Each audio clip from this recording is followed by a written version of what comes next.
Good afternoon, everybody. Welcome to Stony Brook University.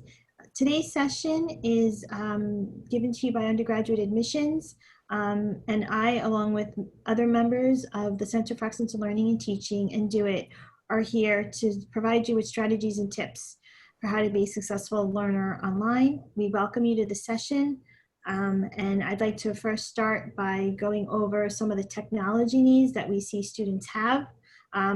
But before I do that, my name's Diana Voss. I'm with the Division of Information Technology. I'm also Stony Brook alumna. I graduated with a bachelor's in information systems from Stony Brook University, and I also work with the WISE program. So if you're interested in applying to Stony Brook and you are interested in WISE, you can reach out to me after the session as well for additional information.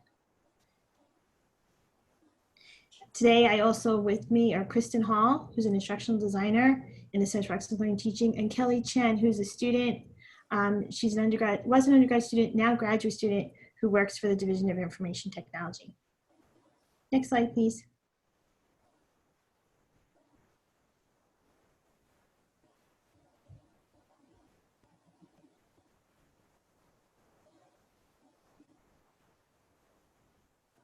So one of the biggest things that we encourage students to do is, regardless of where you go, regardless of what program you're in, always participate in any online technology orientations that the universities provide, because that will help you become informed of the resources.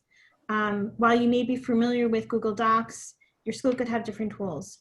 So one of the things we're going to talk about are ways for you to identify resources and technology to support your academic success, help you use tools so that you can improve your self-regulation skills, which Kristen will explain more about, identify evidence-based learning strategies that you can use to become a better learner, and help you also recognize and identify academic success tips and strategies from the student perspective, which is the area that Kelly will be speaking to.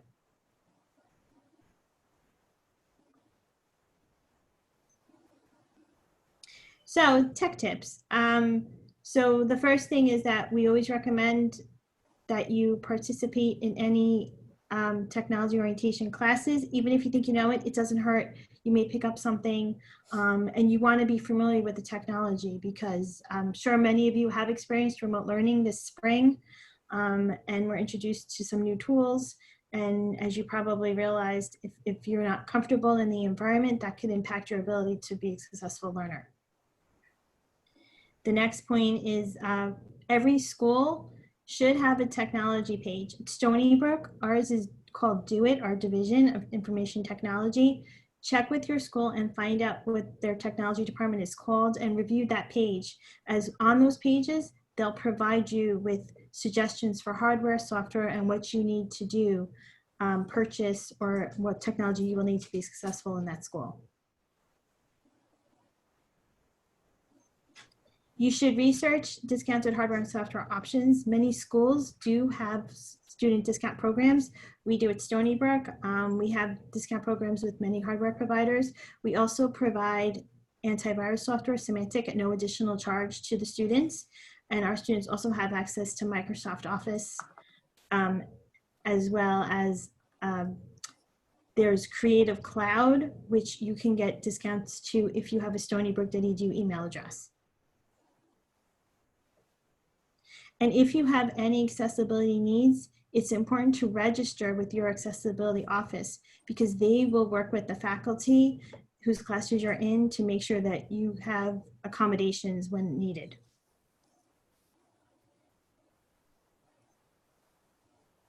Your learning environment. So that's, where you sit, what you're using. So that's what we're going to talk about right now. So take a few minutes and think about what you currently have. Do you have noise canceling headphones? If you're in a class and you have to participate in a Zoom session, you don't want background noise. Also, many faculty require you to take exams, and there's software that if it hears a noise, it marks you as cheating. So make sure you invest in noise canceling headphones so that that doesn't happen to you, where you're put in a situation where you may be flagged because of noise that you couldn't control. And also in Zoom sessions, you can participate in the session and not have background noise. When on camera, be alert. Don't look at your phone. Don't roll your eyes. Make sure that you're aware of your presence. One of the things that's really important is at the end of the semester or a year later, you might want that faculty member to give you a recommendation for somewhere, and you want to stand out, but you don't want them to remember you as the person that was on their cell phone the whole time. So be really conscious of what you're doing on camera. Are you being professional? Do you look a professional in that setting?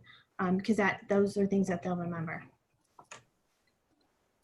You want to look and sound great online. So later on, we'll send out the resources, but if you were to click on this link, it would provide you with tips for how to have your lighting, where your camera should be pointing, how to present yourself in a way that people understand what you're saying and you communicate well online.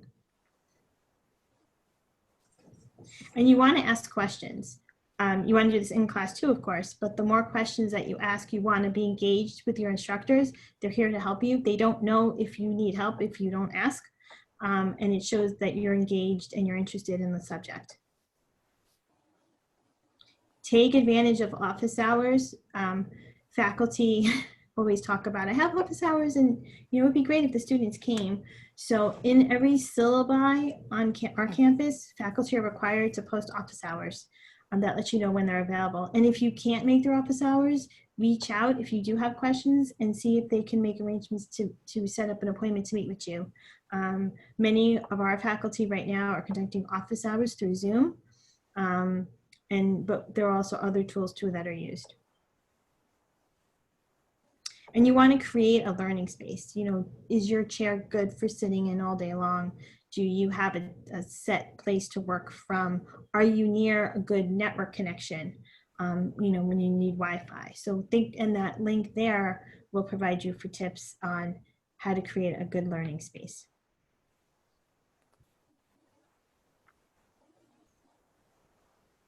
And now Kristen Hall will share her expertise with all of you. Hi, everyone.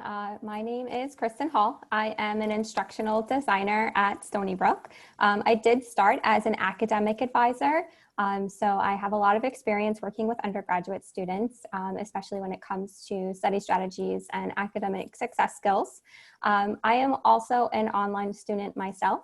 I have been taking online classes for just about 10 years. So I earned my master's online, and I'm currently pursuing my PhD in the learning sciences online as well. So I hope some of these tips can help you as you navigate this new world we're living in now in remote teaching and online learning. So the first thing we're going to talk about here is what we call self-regulation skills. So one big challenge with online learning is that you have to take more ownership over your studies, over your academic success. And so this is where self-regulation skills really become important. So as part of this, we have what we call metacognition. So I'll go over what that means in just a few minutes. Motivation, which I'm sure some of you have experienced this decrease in motivation over the past couple of months. That has been very, very common. So if you have experienced that, you're not alone. And then specific learning strategies as well. So these three things together are really going to make up your self-regulation skills. So this here is a screenshot of a tutorial, which is called the Self-Regulated Learning Lab. So this is an open and free resource that is now available. So you see the link down there on the bottom right-hand corner, but this link will also be shared with you. This is a really good interactive resource that will go over all of these things that I'm going to talk about very briefly. So we talk about that metacognition, motivation, and learning strategies. So this will be a way for you to be able to self-assess kind of where you're at, and then looking at ways that you can improve on some of these skills. So the first one here we have is what we call metacognition. So if you haven't heard of this term before, what this means is thinking about your own thinking processes.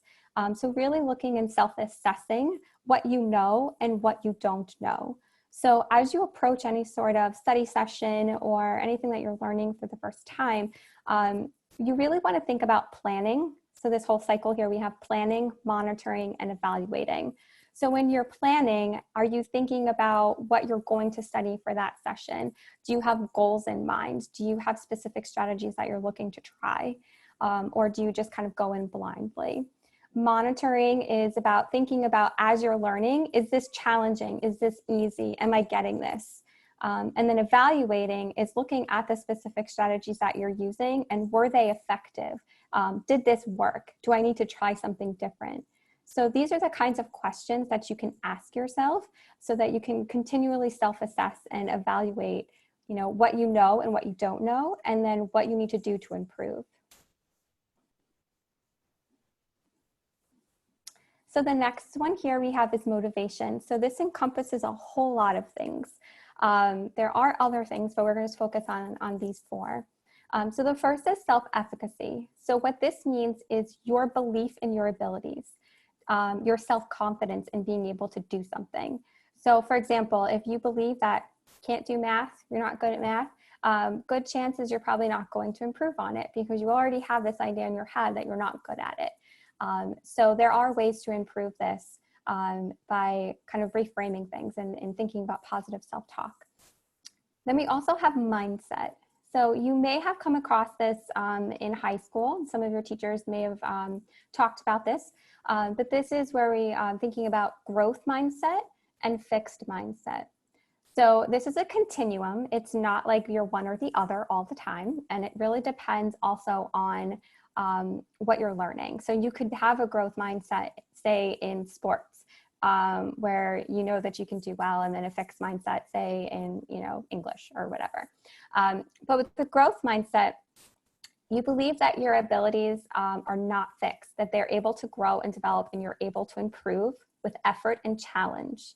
So when you make mistakes, you view that as part of the learning process. With a fixed mindset, you believe that your abilities or your intelligence are fixed, that no matter what you do, you're always going to have the same amount of ability or you're always going to have the same amount of intelligence when it comes to any certain area. They usually shy away from effort and shy away from challenge because they're afraid of looking bad or they're afraid of looking like they don't know what they're doing. So they just don't do it. So again, this is a continuum. So you could be kind of in the middle in some and kind of share aspects of both. It's not necessarily one or the other, but this can definitely affect the way that you approach learning. Then we have goal orientation.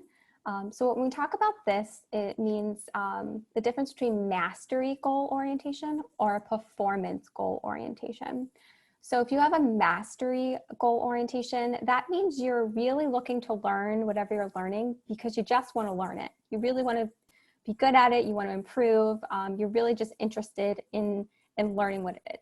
So if you take something, for example, like playing an instrument. So if you just practice playing the violin every day because you really enjoy it and you really just want to do well and you want to improve on that, that would be the mastery or goal orientation. Both performance, you're really looking at the end result, the grade. Did I get an A? You don't really care if you learned anything in the process, that you just want the grade in the end.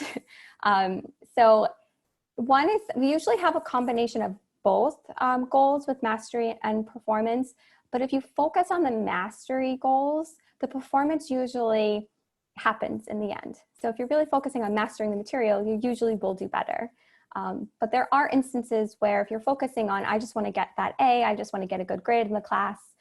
This is kind of very much like if you take a test and then you're like, oh, I did so well. And then like 3 hours later, if you had to take the test again, you're like, I don't remember anything. You probably didn't study for a master. You probably just studied for that grade. The last thing we have is anxiety. So this can definitely interfere with our focus. It can interfere with our ability to progress through things, to start something.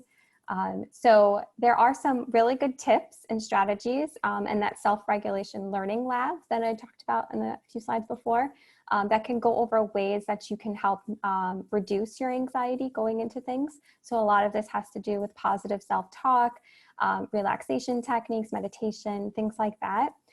But if you do find that anxiety is overwhelming for you, you do want to definitely seek out and speak to someone professionally about that. Go to the next slide. So the last thing we have here is learning strategies. So I know Diana talked a little bit about this, about the environment. So when we're talking about setting up your study space, so that's what that has to do. So do you have a really good conducive environment? Help seeking. So are you likely to reach out for help when you don't understand something? I definitely throughout my high school and undergrad, I did not do this. If I didn't know how to do something, I just thought that I would either stop doing it. So very much fixed mindset in that aspect, but I wouldn't seek out that help, and I really regret that. So if you feel like you need help, if you need tutoring, you know, studying with friends or going to professor's office hours, you really want to seek out that help. That's what they're there for, and they can really assist you in improving. Time management is also a really important aspect of this, and I know Kelly is going to go over some of these strategies. And then we have learning tactics. So these are also just learning strategies. We can go to the next slide. And here's where we're going to talk about evidence-based learning strategies. So what this means is that they're supported by research. They are supported by how we know the brain learns, how we know memory works. So these are different strategies that you can implement in many different subject areas. And you can't see these icons too well, but if you go to this website, which is learningscientist.org, this is another free open resource that anybody can go to and download their materials. And these are all study sheets that you can reference when you're looking to implement different strategies. So the first one is spaced practice. So what this means is spacing out your study session. So it's better to study something for 1 hour each day over 5 days than it is to study for something for 5 hours on one day. The next is retrieval practice. So this is practicing recalling information. This can also work really well when you're looking to do self-testing. So taking practice tests or writing everything down that you can remember after you read, a passage. The third one here we have is elaboration. So that's putting things into your own words, and then also being able to connect it to what you already know. Interleaving means changing up the order in which you study things. So this means if you can do this by subject, or you can also do this within a subject.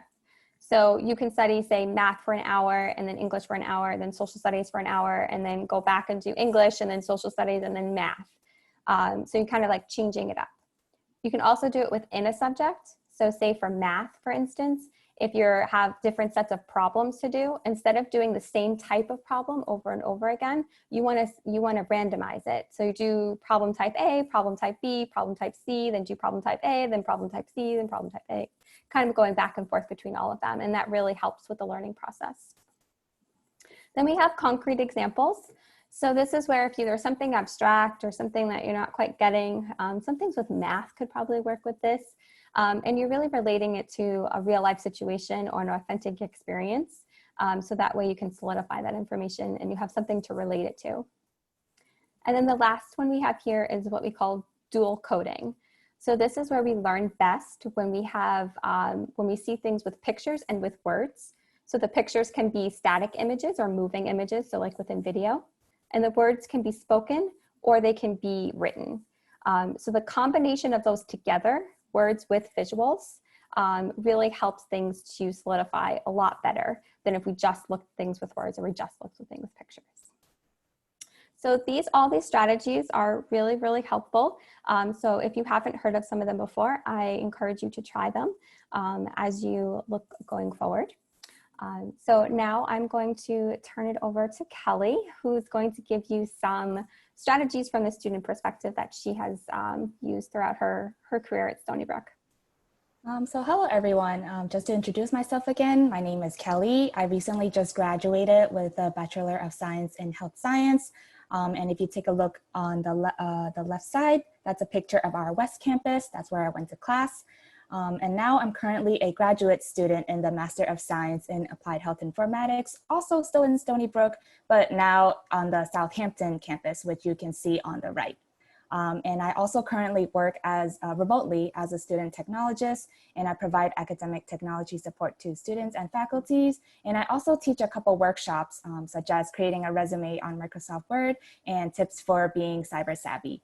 But before I get started, I just want to let you guys know that these tips that I'm about to go over can be carried from our current remote learning situation back to our traditional in-person classes. So these will be useful for you for the rest of your high school journey into college, and which hopefully will be in person for you guys when you start. So next slide, please. So to get started, one of the most important skills that I learned in college is time management, which Kristen touched upon before. As a college student, there's many things you want to do in one day. Like you have to go to classes, you have to study for exams, you have to do papers, you want to socialize with your friends, and then on top of that, you have work or volunteer. Likewise, as a high schooler doing remote learning, you probably have many assignments and quizzes coming at you from like 8 different classes, and you might be confused on how to manage it all. But in order to make the most out of your day, I recommend either doing a to-do list, a bullet journal, or using a planner. So to start simply, you can use a to-do list.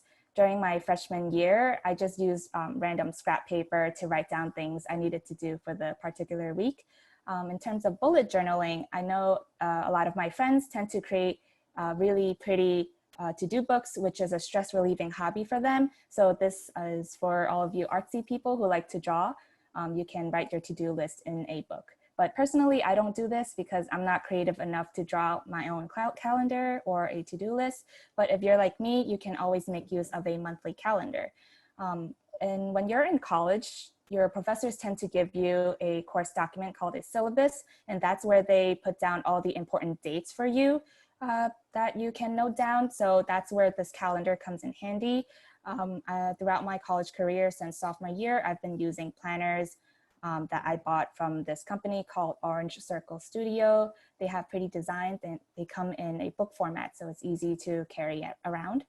But as a cheaper alternative, you can also just print a blank calendar from Google Images and then use that. And then also there's another option called Google Calendar. When you start working, you're going to notice that many of your workplaces tend to use Google Calendar to set up team projects and schedules. So you can start early in your career by using Google Calendar to write down the things you need to do for your classes right now. But it's up to you which you want to use. And then for reminders, among all things, we tend to look at our phones a lot most of the day. So to help yourself stay on track, you can set reminders on your phone in case there's like a special event you need to attend, or you just need a little reminder to do a certain assignment. The Reminders app will give you a notification during the day and time that you set it. And it has been very helpful for me during these past 4 years of college. But there will be times that you have so much to do and you end up forgetting 1 or 2 things, but these reminders will help you stay on track. But next slide, please. Speaking of staying on track, it's a little bit hard to do when you're at home the entire day and the teachers aren't there to help you stay focused. And then we end up procrastinating because, you know, we want to watch TV, we want to lay in our nice comfy beds, and our phones are just sometimes really interesting. So to limit your phone usage, I recommend using habit tracking apps. So there's an app called Flora for iOS, and then there's an app called Forest for Android users. So the way these apps work is you set a goal and then an approximate time you think you will take to complete the goal. And these goals could be something simple like doing your homework, reading a book, doing some exercise, or attending your virtual classes. But after that, a virtual tree is planted, and in the time that you're away from your phone, it grows. But on the other hand, if you exit out of the app on your phone during the time you're working on the goal, the plant will not grow and shrivel up. So these kinds of apps are interesting because you can build a garden of different trees. You can trade plants with your friends or other users who use this app. You can view statistics on how often you work on your goals, and you can see the distribution on the different kind of goals that you're working on. It also helps you develop a good habit of staying focused because you don't want to end up killing your trees. And they have a feature that lets you plant real trees using coins that you've collected. In the Android app, there has been a total of 700,000 real trees planted.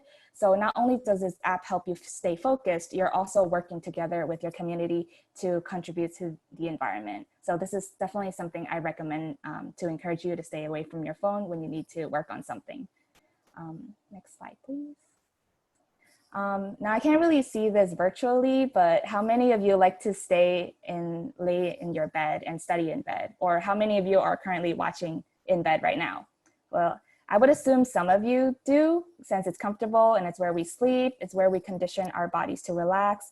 But in order to study effectively, you will need an effective study area. And what I mean by an effective study area is not your bed, but a desk. So when COVID-19 hit and my courses were transitioned from in-person to remote, I was laying in bed as I attended my morning lecture. But it turned out to be a really bad idea because I ended up falling asleep and then I missed most of my lecture, which wasn't recorded, so I couldn't rewatch it. So instead of your bed, I recommend studying or watching your lecture at a desk. And it could be a kitchen counter, it could be a desk you have in your room, but using a desk will help you stay awake because you're sitting in an upright position. And it also helps keep your posture correct as opposed to when you're sitting in bed or on your sofa and then you have your laptop on your lap.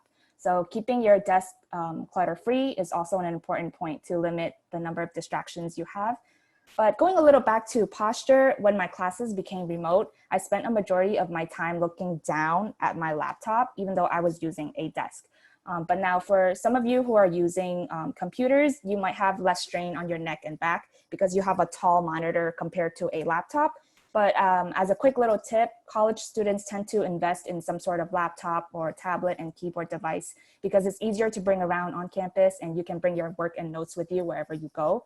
Diana mentioned this before, but Stony Brook offers discounts to Apple and Dell laptops. And we also get free antivirus softwares and Microsoft Office during our time as students. And there's more information you can find on our Stony Brook Do It website that will be linked at the end of this presentation.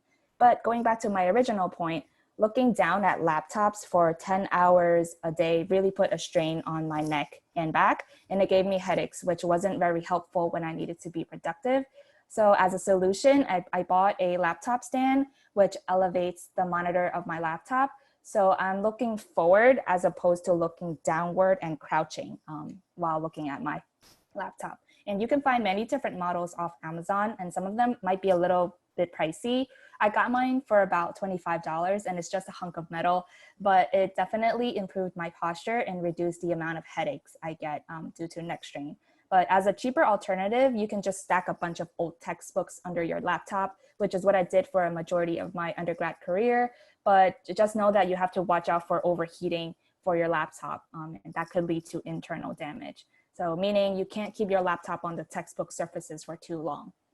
But some laptop stands also offer a fan for laptops for those that are prone to overheating. And the next thing I recommend for an effective study space is a quiet environment.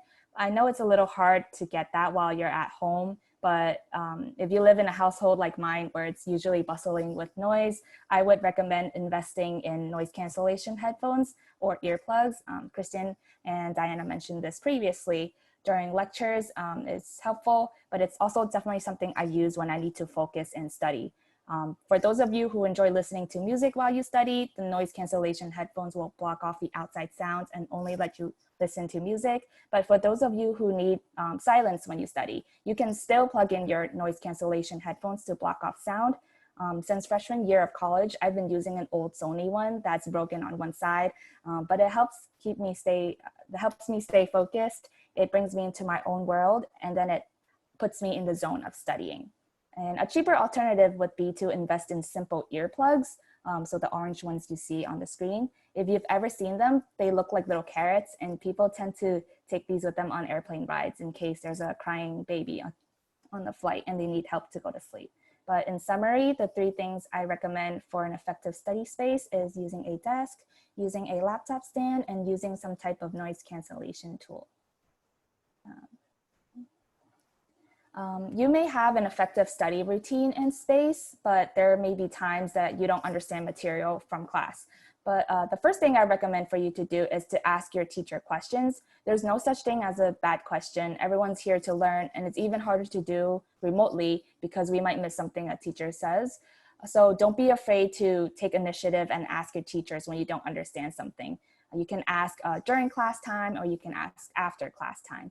In the beginning of my college career, I had introductory science courses in big lecture halls with about 400 or 500 students in one room. So I was a little shy to raise my hand and ask a question during lecture. But what I would do instead is write down the specific questions I had and then bring them to the professor after class or simply just email it to them. But remember that professors and teachers are here to help you learn regardless of whether we're in person or remote. And I know that teachers understand that remote learning may not work the best for some of us. So from my experience with my current professors, they're very open to go over previous class material.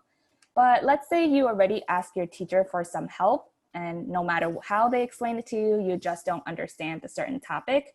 In that case, you can also reach out to your peers for help, and maybe they can offer a different explanation that will help you understand. In Stony Brook, there are tutoring centers that you can turn to that are run by students. And the way these tutoring centers work is that students who have already taken a course can offer help. So they can offer tutoring in common courses like statistics, calculus, biology, and chemistry. And I'm not sure if they'll be open during this time since we're hybrid, but hopefully by the time you guys attend Stony Brook, we will be in person and you'll be able to experience going to tutoring centers. And for some classes, there will also be tutoring assistants that you can ask for help.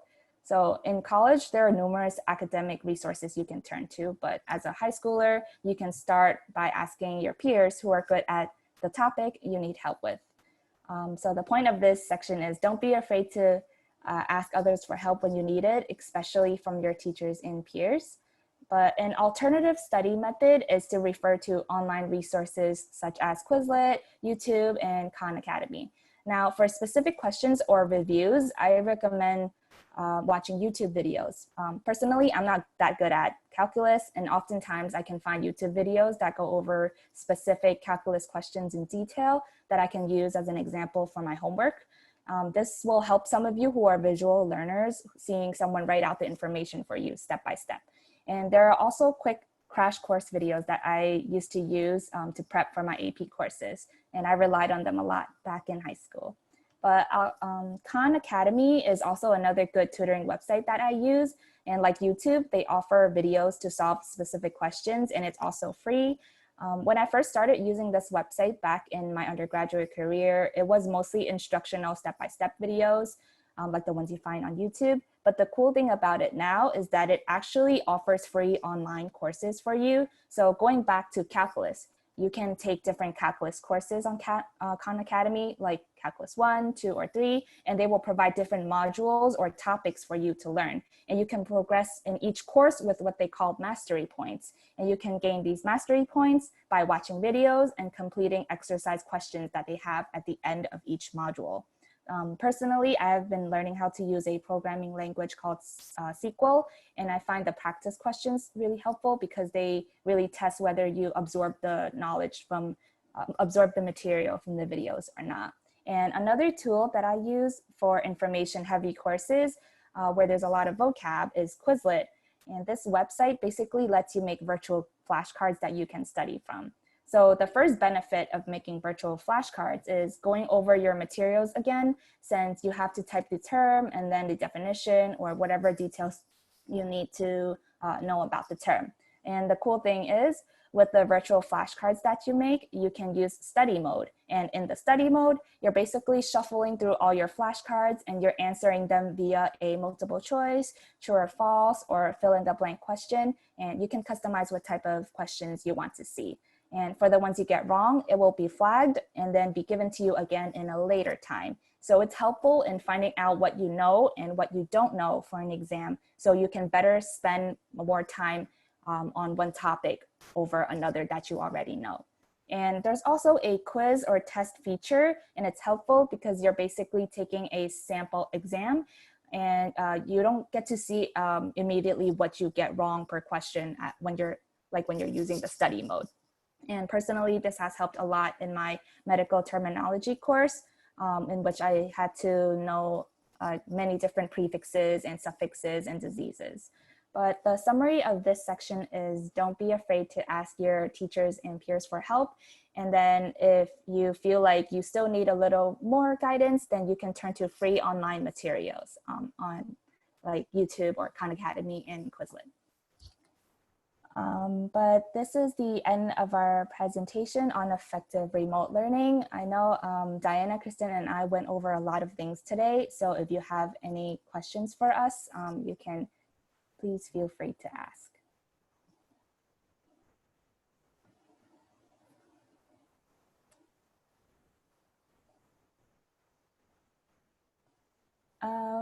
One of you asked me, what is this program again? Were you referring to my master's program or one of the electronic programs that I mentioned? The electronic, so one of the studying programs.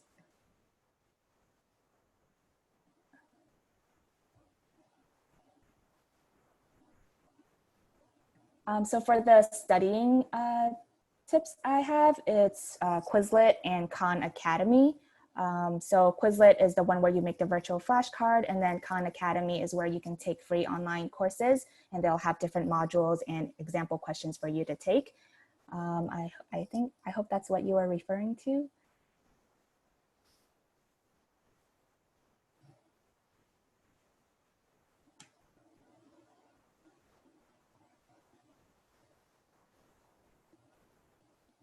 Okay, does anyone else have any questions?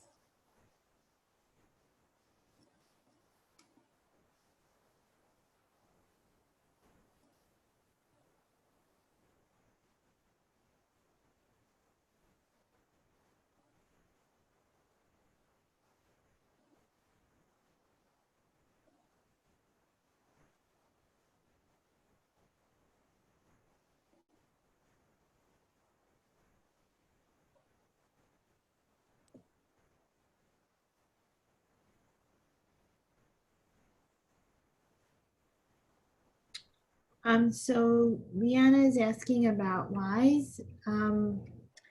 One of the ways to always make your application stand out is to talk about involvement. What are you involved in? What are your interests? Show that you're engaged in your community, show that you're engaged as a learner, and show that you're engaged, and get as much experience as you can, whether it's through an internship, volunteer position, in areas that you're interested in, so that you can present, what is your major? If you're interested in computer science, what do you see that, what problem would you like to solve? How do you see your degree helping you accomplish things in this world? That I always like to read that in applications that I see. Talk from a personal level about how you can make a difference. Don't talk out of like a textbook type of thing. When I look at applications, those are the things that I've read in the WISE applications that I've really enjoyed. Yes, the presentation will be available at a later time. It's going to be recorded. It is recorded, and the recording will be posted on YouTube, and I believe on the admissions website. Someone else also asked, will each link be shared with us for the presentation? I believe Tian will be emailing you guys the link to the all the additional resources that we put, but you can also refer to the links when you look at it, look at the recording via YouTube. And then someone also asked, would you recommend to take notes by hand or through online? So this is really up to personal preference. For me, I do a mixture of online and taking notes in person. So I like to, during lecture, I like to type down things that my professor says. And then during another time when I'm reviewing outside of lecture, I like to review the notes that I took in class, and then add it along to what's already on the slides. And then what I like to do as a visual learner is to create charts of all the information I have for the topic. So that would be one helpful way if you would prefer to take notes by hand, but it's really up to personal preference. I'll just add on to that a little bit. From the learning sciences perspective, there is some research that shows that doing by hand is really helpful. If you do prefer to take notes online, like on the computer, that's still not bad.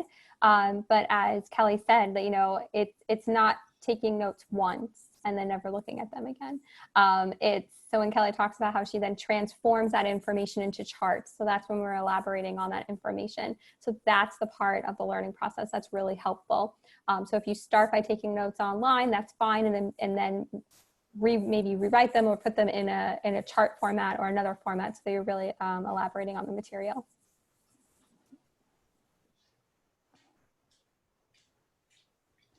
Staying fresh when you have back-to-back Zoom. I'm on Zoom all day. Water. I always have like my water, ice water. Sometimes I do turn off my video for a second so I can stretch quickly. Try to make your schedule or schedule yourself so that you at least get like a small break in between. You know, sometimes like even just 3 minutes helps. Like get up, take a quick stretch, walk a quick, around the house, and then sit back down. But I find that when I don't have hydration, like water, and especially with ice in it, that really slows me down. So I always try. I don't know if you guys have other tips, but that's one of my tips. Is my secret is my ice water. Mm-hmm. I also like to drink tea. I don't know if it's a placebo effect or if it's really the caffeine in the green tea. It does help me stay awake. Kristen, do you have anything you want to add? But just like, it's hard. I mean, we experience this too, in our jobs. It's back-to-back Zoom meetings, and there is a thing called Zoom fatigue. So if you're finding that's what's happening, that it's real. It's not just you. But I would say getting really good rest, just being alert in your day. And when you do have the time to get up and walk around, even if it's for 5 or 10 minutes between sessions, definitely do that. Don't sit and wait for the next one to start. Get up and move, and then coming back. Someone else also asked, how do you create a solid schedule when it might be influenced by people in your household? And this is a very valid question because we're all home right now and there's a lot of different things going on when we're at home. But what I would recommend is to have some parts of your schedule be consistent. So, on Mondays, I will do my homework. I will do a reading for whatever I need to do for class. But then also make sure to have some type of fluff time that you can use for other things, such as doing tomorrow's activities or helping out your family members do chores or whatever it is that extra things that you need to do. So like half studying and half just extra room for you to use.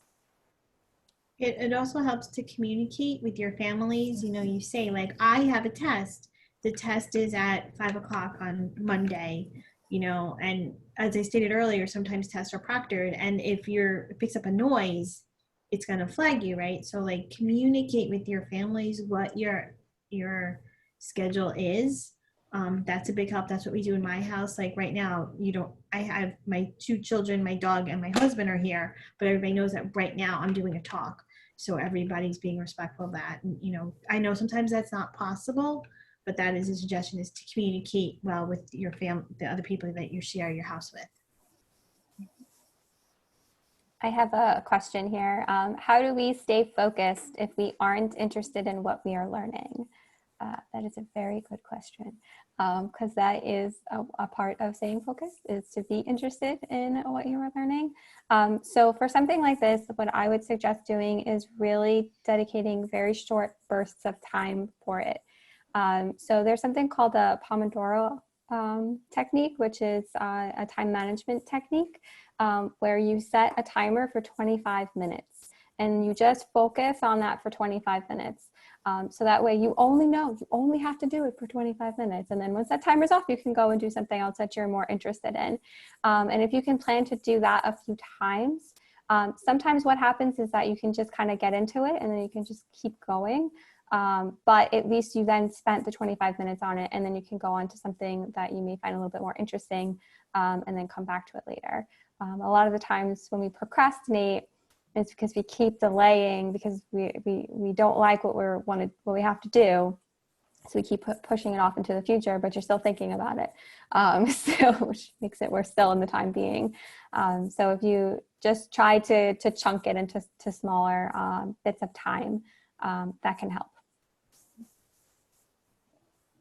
Another question is, do you have any tips on keeping notes organized for review later, especially when everything is online? So what I personally do to balance out all my classes is to have all my notes on Google Drive, and I would make a separate folder for each course. So if let's say I have biology and I have statistics, I would put all my lecture slides and notes that I take in one folder in biology. And then everything that I take for, what was the other class I mentioned? I'm going to say calculus. Everything I take for calculus will be on the second folder. So definitely Google Drive really helps me keep my online notes organized. But if you have physical notes and you write it on like random pieces of paper, then I would definitely recommend using physical folders. I also still do that too. When I write out my charts, I keep them in a designated biology folder or a designated calculus folder. I used to have colors for things.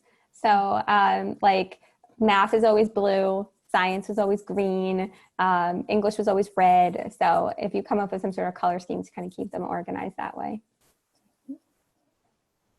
What is your advice for someone who takes a lot of notes but is a bad test taker? So something for this, what I recommend is, I always recommend self-testing. So I always say that the first time that you take a test should never be the day of the test. So you really want to evaluate how you're being tested, if you can know that beforehand. So are you going to be given multiple choice questions? Do you have to write an essay? Is it going to be fill in the blank? Do you have to write short answer? However you're going to be tested, that's what you want to practice during your study sessions. So what happens a lot of the time is that, you can take really good notes and read, the text, and you review your notes, and you are reviewing it and you're going over it and you're like, oh, I got this. I understand this. And it can cause what we call an illusion of knowing. So as you're reading it, you understand it. But when you put everything away, are you able to then do practice problems? Are you able to write things in your own words? Are you able to write that essay? So what I would recommend to help increase your confidence in being able to take tests is to, in your study sessions, practice the way that you would be tested on the actual test day. So I remember one of my classes that I took in college was art history, and we always had to write really crazy long essays, and we were given such a short time in order to do this. So we always had to do this on pieces of artwork and, all the details about it. So what I would do is I would review my notes, and then I would put everything away, and then I would do practice essays. Even if I didn't know necessarily what the questions were going to be, I would try to predict what I thought they were. Or, based on what I know my professor may ask us. And I would just write everything that I knew about those specific topics. And then that's when I would be able to assess what I knew and what I didn't know. And then I was able to go back, review some stuff, and then do it all over again. It takes a lot of effort. So it's not always fun. Like, I mean, you may have it's like, oh, this is hard, and learning is hard, and learning does take effort. But that's how you're going to get that. And that's how, going into a test feeling confident can definitely help you to be a better test taker. If your teacher gives you practice examples, like practice tests, the practice problems in your textbook, do those, because that's the way you're really going to assess what you know and what you don't know. So another technology that I mentioned before was to use Quizlet. So you can make virtual flashcards, and then they have a study mode where they'll show you the flashcard in the term, and then you'll have to figure out what the definition is. And they also have the test quiz mode that you can make. So they'll take all of your virtual flashcards and then make them into a test. So it'll be a mix of multiple choice questions, short answer questions, true or false, and matching. So that'll also help you create tests virtually. So someone's asking also about what do you do in a situation where you have to share technology with a family member? So my suggestion there is see if you can have come up with a schedule to share that, so that there's no conflict. But if you are running into situations where there is conflict because of times, then communicate that to your instructors. Like, let your instructors know what the situations are. Many can, help you in different ways. So we always encourage you, if you have a problem, reach out to the instructor. Also, some schools like at Stony Brook, our Dean of Students area has a program in place where if there's a financial need, they might be able to help you acquire technology that you need to learn online. So talk to your schools, see what programs that are offered, but also work with your families on like a schedule so that you can you can take turns accessing it. And then I'm also seeing in college, I heard that professors talk and go through notes very fast, and I'm a slow writer. So that depends on the instructor. Fortunately, we do have tools. So like in Zoom, if they're using Zoom, they can, in the recording, you'll have a transcript that you can look at. Stony Brook also provides Echo 360, which is a lecture capturing system that's installed in some of the rooms. And that has automatic transcription. So there are, and we also have VoiceThread, and if faculty use that, that's also, there's transcription in that too. So there are different tools. Most of the professors that I know that are not in echo rooms do let you record them if you wanted to, but we do try in our lecture halls to make sure that the recordings are, it's built in through the system. So that's one way to receive all the information. Many do put up PowerPoints that you can write on. I don't know if Kelly or Kristen, you have other tips. Yeah, you may find when you get to college that the professors are going quicker than you would in high school. And I always give the example. So if any of you are taking AP classes right now, if you're taking like AP Calculus or AP Chemistry or, one of those classes, you're going over that over a full academic year. So from September to May, usually that's when you're taking your AP exams. So when you get college credit for certain classes along those lines or some sort of like higher placement, but now you're in that college and you're taking that one course. So say Calc 1, you take over the full academic year. Now you're taking it in 3 months, 3.5 months, August, end of August to December. So it's a lot shorter time frame. There's going to be an assumption that you are doing, because you're physically in class, even if you're remote, you're physically in class less time than you are in high school during your actual day. So there isn't an expectation that you are doing some work and prep work before class. So the biggest advice I can give is, and I'm sure Kelly can probably back me up on this, is do your readings beforehand. Because what will happen is that you're now going to be primed. So you've already been introduced, even if you don't understand anything that you're reading. At least you now have been introduced to the material once. And then now the things that you're super confused about, you can then pay special attention to that. You're like, oh, the professor's talking about this. Oh, I didn't understand this when I read it. So let me really pay attention, and then really being able to take focus notes on that one section. I'm a really slow note taker too. I actually am really bad at taking notes. I get very lost, and I like try to write everything, and then all of a sudden the instructor's on something like, 3 concepts ahead of me, and then I've completely lost, and then I usually like give up, which is not good. But but by prepping beforehand and reviewing the material beforehand, that can then point out to you things that you don't understand. So then you can pay attention and then go ahead and review it again after class. If it's the first time you've ever heard the information is when the teacher's talking about it, they're probably going to go way too fast for you.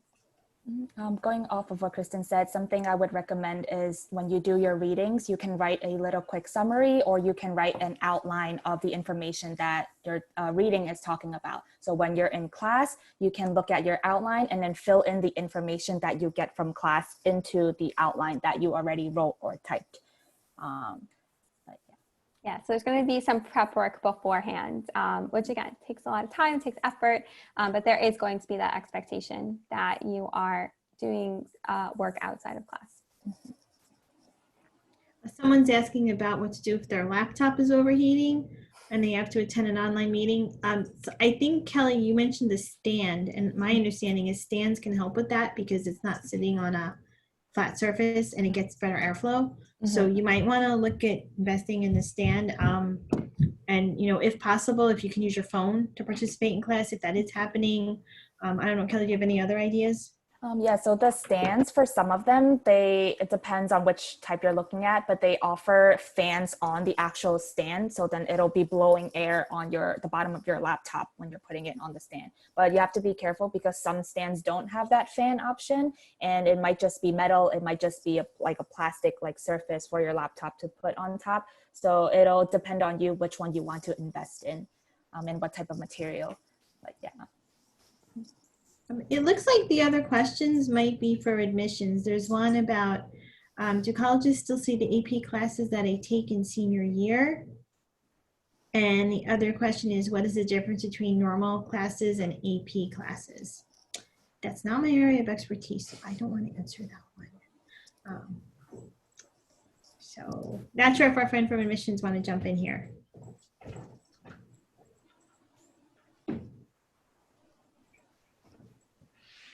Yes,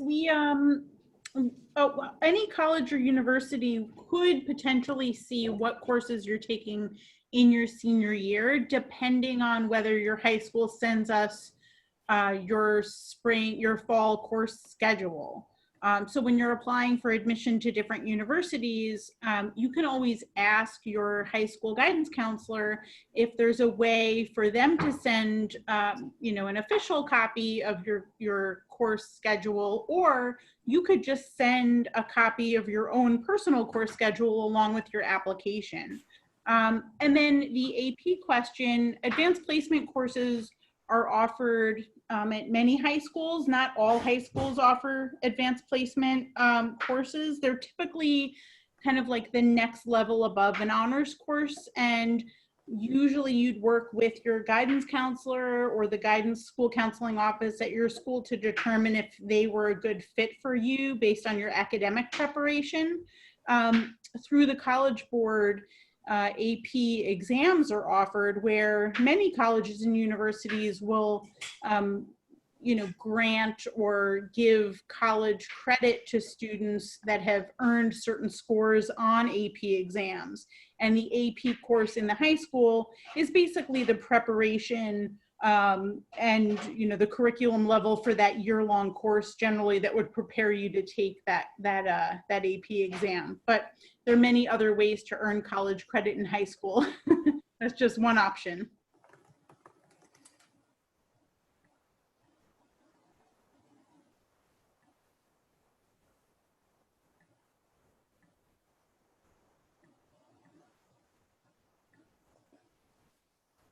Someone else also asked, any tips on how to study when you have to share technology? I think, is that question referring to when you have to share like a computer or share a laptop? But if it is asking that, then I would recommend, like Diana said before, to talk with your family members and create a schedule of who can use a computer and who will use maybe their phones instead to study, or like a tablet instead to study. So definitely I would recommend talking with your family members. I hope that's what you're asking for this question. Somebody's asking about balancing studying and other businesses in your life. So that is something that you should set a schedule for when you're going to study. One of the neat things about Stony Brook is that our course evaluations are all online and you can see them when you come here, and the students actually report back how much time they needed to spend to be successful in that class. And if you're at a university that provides that helps you figure out ahead of time before you sign up for that class, not only how much time did that class take, but also or is it more exams, or is it problem based, or is it so you get to, and you can use tools like that to figure it out. But I would say it's important to have a schedule and schedule that. That's how we balance in my house. That's how I balance my work with other things, right? I have a schedule. I know at this time I have to stop. I have to take my kids somewhere. So it's the same concept. It's just, at a different, you guys probably get to do something more fun, like go to a party. But so that's how I balance life. I would reiterate that too. Kelly mentioned the bullet journal in her time management slide. So I have used that extensively. So I use that, and I also use Google Calendar a lot. I really like Google Calendar, and you can invite people in Google Calendar. It's been really helpful, but that's what I would suggest as well, is to make sure that you are planning. But as you're planning your schedule, also allowing for flexibility, because I do know that sometimes like we can be really good planners and plan out our whole day or plan out our whole week and then not implement anything because one thing went off, and then it's like, oh, all or nothing. Okay, the whole week's, I can, just put it all away. So building in some sort of flexibility, and just know that you may not adhere to your schedule 100%, but if you adhere to it 60% or 70%, like that's still really good. So allowing that flexibility is really helpful. Someone else also asked, is it acceptable to stay off camera if you're not comfortable being on camera? How do I navigate this? So this would depend on the teacher and professor you have. Some professors are really lax about it. If you don't want to turn it on, you don't have to, but then some professors would prefer that you do. So this would definitely depend on your professor, because some professors might be like, I need to see your face to have like to mark you for for attendance. So this is something also that I know is communicated to faculty members as well, that if you for whatever reason you do not feel comfortable being on camera during a Zoom session, that just to communicate that to the faculty member. We realize that this time we're in right now is strange, and that students aren't necessarily choosing online as their mode of instruction, and that they would be in person if they could. So there is flexibility in that. So it's really just being open and communicating to your instructor that you don't feel comfortable, or if there's any other reasons, whatever they are, that those reasons can be accommodated. And then, do you have any tips for remote learning for younger kids? My younger brother struggles getting adjusted. I would recommend helping your younger brother maybe set a schedule. So make some time to study, definitely make some time to play too for them, because they are young and they might not be studying for 8 hours like a college student. So I would say definitely try to help them make a schedule. Yeah, I'm curious about how old did they say how old their sibling is? No. Okay. If you want, you can shoot me a private message and then so this is really tricky. And again, when we're talking about K through 12, K through 12 teachers were thrown into this and were given like half a week to figure it out. And this isn't necessarily an easy situation to navigate. So as Kelly would say, I would say like helping with a schedule, but I would say obviously working with their teacher, because their teacher is really going to determine kind of, what activities that they have to do and when they have to be where. But shorter time spans. So I'm sure everyone knows that little kids have very short attention spans. So instead of, having like a 7-year-old sit at a computer for 2 hours is probably not going to be really that great. So if you can block things into shorter time spans, and then as Kelly said, like having some sort of activity, having them go get some energy out, run around, and then coming back to it with those short bursts of interaction would be helpful. So it looks like, friends, that we are out of time. So thank you, everybody, for attending this. We hope that you enjoyed this and found this presentation to be useful. If you do have questions, you can email admissions. They know how to get in touch with all of us. I'd like to thank Kristen and Kelly for participating in this with me today. I do appreciate it, and that you could both share your experiences with everyone. Yeah, thank you for having us on. Thank you, guys. Thank you. Have a good day, everybody. Good luck. Bye. Have a good evening.